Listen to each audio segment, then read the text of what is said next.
आज सांगली सातारा विधान परिषदेच्या निवडणुकीचा निकाल लागला।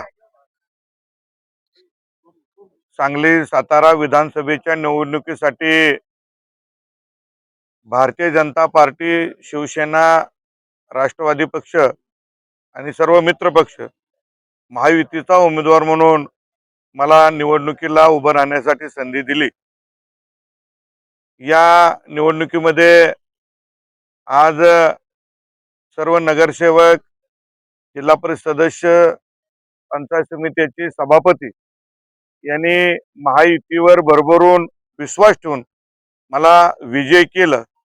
सुरुवातीला ज्या मतदारांनी मला मतदान केलं, महायुतीला मतदान केलं, त्या सर्व मतदारांचं मी मनापासून आभार मानतो, त्यांना धन्यवाद देतो।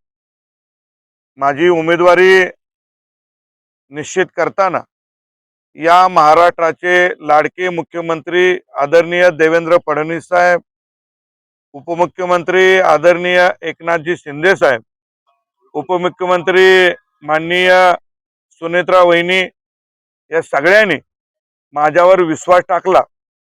विशेषतः महाराष्ट्राचे प्रदेशाध्यक्ष आदरणीय रवींद्र चव्हाण साहेब, पूर्व प्रदेशाध्यक्ष आदरणीय चंद्रशेखरजी बावनकुळे साहेब, आमच्या जिल्ह्यातील सातारा जिल्ह्यातील चारही मंत्री, विशेषतः आमचे सगळ्यांचे मार्गदर्शक नेते खासदार छत्रपती उदयनराजे भोसले, बांधकाम मंत्री आदरणीय शिवेंद्रराजे भोसले, साताऱ्याचे पालकमंत्री आदरणीय शंभूराजे देसाई साहेब, आदरणीय नामदार मकरंद पाटील आबा, त्याचप्रमाणे ज्यांनी खरं तर या निवडणुकीची सगळी सूत्र हातात घेतली ते आमचे नेते मार्गदर्शक नामदार ग्रामविकास मंत्री जयकुमार गोरेभाऊ, सांगलीचे पालकमंत्री आदरणीय चंद्रकांत दादा पाटील, या सगळ्यांनी माझी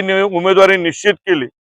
आणि दोन्ही जिल्ह्यातील जे महायुतीचे आमदार आहेत या सगळ्या नेते मंडळींनी या ठिकाणी महायुतीला विजय करण्यासाठी प्रयत्न केला।